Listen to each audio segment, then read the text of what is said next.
Hello friends, welcome to my channel excellent coaching. आज हम Alfred Adler की approach के बारे में पढ़ेंगे, जिसको बोलते हैं फिनोमेनोलॉजिकल अप्रोच।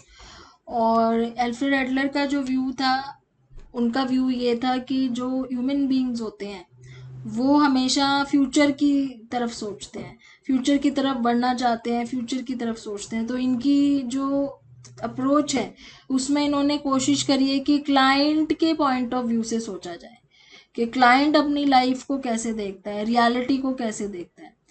तो इसमें बेसिक प्रीमाइस ये कि human beings are always becoming, that we are always moving towards the future. हम कुछ ना कुछ आगे बढ़ने की सोचते रहते हैं। And our concerns are gear toward our subjective goals, और हमारे सबके कुछ गोल्स होते हैं, उसी को लेके हमारे सारे कंसर्न्स होते हैं। और ये एक्चुअली में ट्रू भी है। हम सब अपने गोल्स को लेके परेशान रहते हैं। किसी के लाइफ में गोल होता है पैसे कमाना, किसी का गोल होता है अपनी ग्रोथ को लेके, किसी का करियर को लेके। तो इन सारे गोल्स, हमारे जो सब्जेक्टिव गोल्स हैं, उसको लेके हम इतने कंसर्न रहते हैं कि उसकी वजह से कई बार हम परेशान भी होना शुरू हो जाते हैं। और जब हमारे गोल्स अनरियलिस्टिक हो जाते हैं, अनअटेनेबल हो जाते हैं, तो हमें सेल्फ डिपीटिंग फील होता है कि हम हार चुके हैं। वही बिहेवियर आगे जाके हमको अलग अलग प्रॉब्लम्स क्रिएट करता है, जैसे न्यूरोसिस, साइकोसिस, बहुत सीरियस प्रॉब्लम्स भी हो जाती हैं कई बारी। तो अब ह्यूमन नेचर को ये अपने अप्रोच में कैसे व्यू करते हैं, कहते हैं कि चाइल्डहुड एक्सपीरियंसेस इतनी प्रॉब्लम नहीं होती है जितना का प्रेजेंट होता है। जैसे हमने पिछली थ्योरी में देखा, फ्रॉइड कहते हैं कि चाइल्डहुड एक्सपीरियंसेस याद करके बताओ। लेकिन यहाँ पे ये कह रहे हैं चाइल्डहुड से मतलब नहीं है, अभी प्रेजेंट में आप जो हो रहा है आपके साथ, उसको आप कैसे इंटरप्रेट करते हो, उसकी वजह से ज़्यादा प्रॉब्लम हो सकती है, अगर आप इंटरप्रिटेशन ही आपकी बहुत नेगेटिव है या बहुत गलत है। दूसरा ये कह रहे हैं कि हम लोग जो होते हैं, हमारा एक सोशल इंटरेस्ट होता है कि हमेशा किसी किसी ग्रुप में, एक सोशल ग्रुप में बिलोंग करना चाहते हैं। तो हम हमेशा चाहते हैं कि एक ह्यूमन कम्युनिटी का पार्ट बने रहें।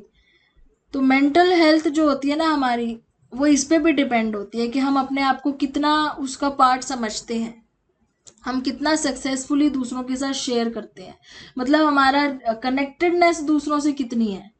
मतलब ये कहना चाह रहे हैं हमारी हैप्पीनेस और सक्सेस कहाँ किससे है जुड़ी हुई, सोशल कनेक्टेडनेस से। अगर हम किसी के साथ जुड़े हुए हैं, हमारी लाइफ में कोई ऐसा है जिससे हम सब कुछ शेयर करते हैं और वो हमें समझता है, तो हमारी हैप्पीनेस और सक्सेस बड़े आराम से हमें मिल सकती है।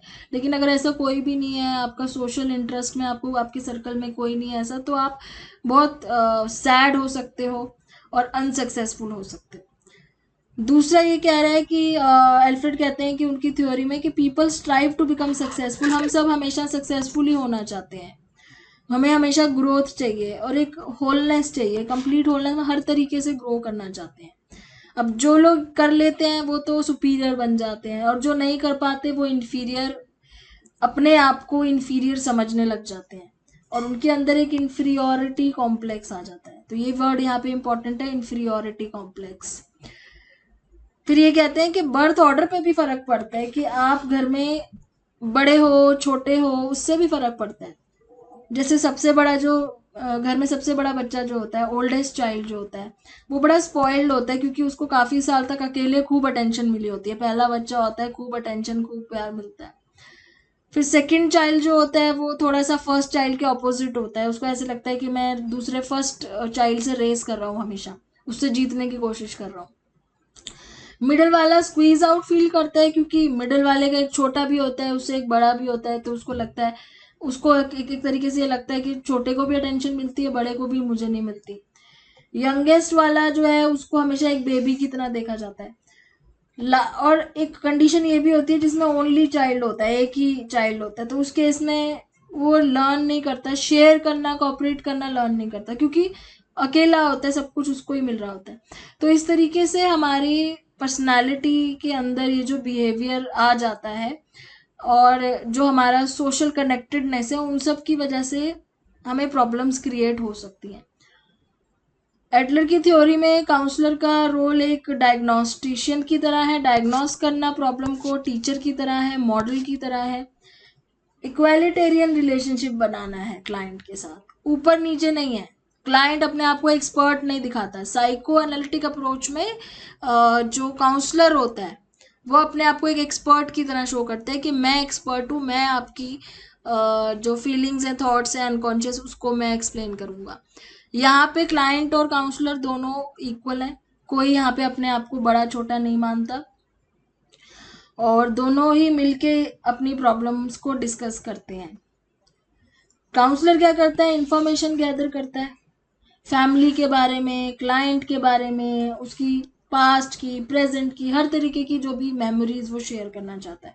उसके बाद उसको इंटरप्रेट करके बताता है।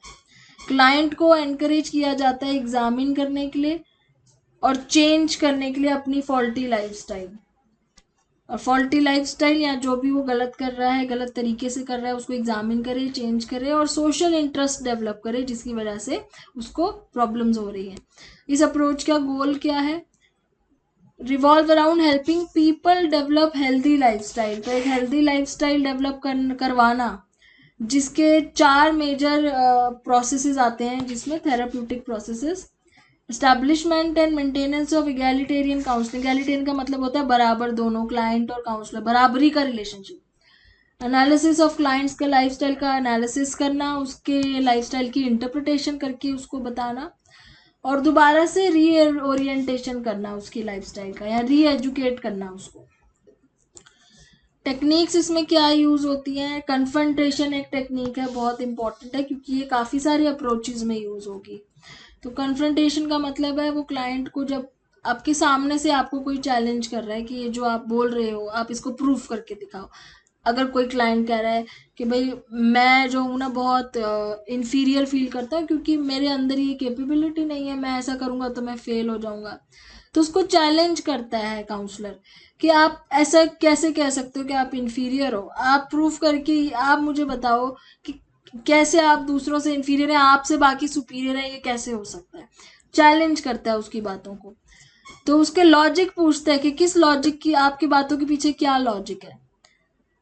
तो बाद में कॉन्फ्रंटेशन से क्या होता है, शुरू में तो थोड़ा सा क्लाइंट को लगता है थ्रेटनिंग सा कि मुझे ऐसे क्यों बोल रहा है, पर धीरे धीरे उसे रियलाइज होता है कि उसका जो बिहेवियर है वो उसे चेंज कर सकता है, वो गलत सोच रहा है।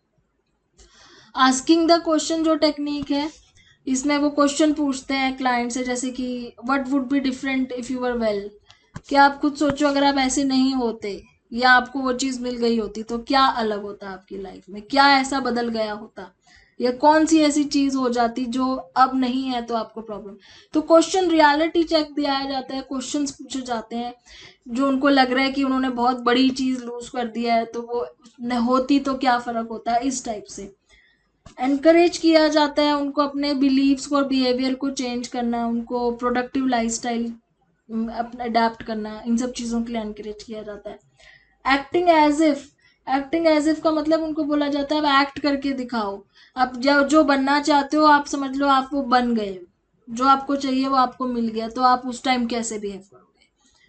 तो उसको इससे क्या होता है ना, हमें ये लगता है कि हम ऐसे ही इतना सोच रहे थे, इतना कोई फर्क तो पड़ा ही नहीं, अभी भी मैं वैसे ही हूँ। तो ये सब चीज़ों की क्लैरिटी आती है। टास्क सेटिंग में छोटे छोटे टास्क दे दिए जाते हैं, छोटे छोटे गोल्स पूरा करने के लिए दिया जाता है। इससे उसका कॉन्फिडेंस बढ़ता है क्लाइंट का, उसको लगता है कि नहीं मैं कर सकता हूँ अगर मैं चाहूँ तो छोटे छोटे टास्क देके लॉन्ग टर्म गोल अचीव करने के लिए हेल्प की जाती है।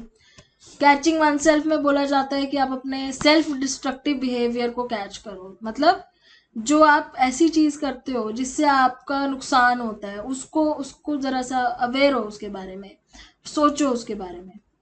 तो पहले तो हेल्प करनी पड़ती है क्योंकि अगर ये पहले ही पता होगा तो क्लाइंट को तो आना नहीं पड़ेगा काउंसलर के पास, तो पहले उसको हेल्प करता है काउंसलर के, उसके अंदर कौन से सेल्फ डिस्ट्रक्टिव बिहेवियर है। धीरे धीरे वो क्लाइंट को समझ में आने लगता है और वो रिस्पॉन्सिबली अपना बिहेवियर चेंज करता है।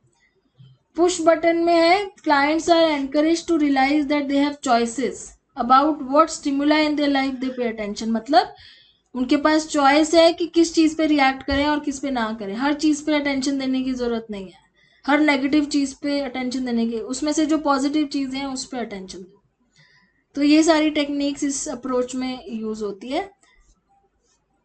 और आज हमने जो अप्रोच ख़त्म करी है उसका नाम है phenomenological एड्लेरियन approach. Thanks for watching.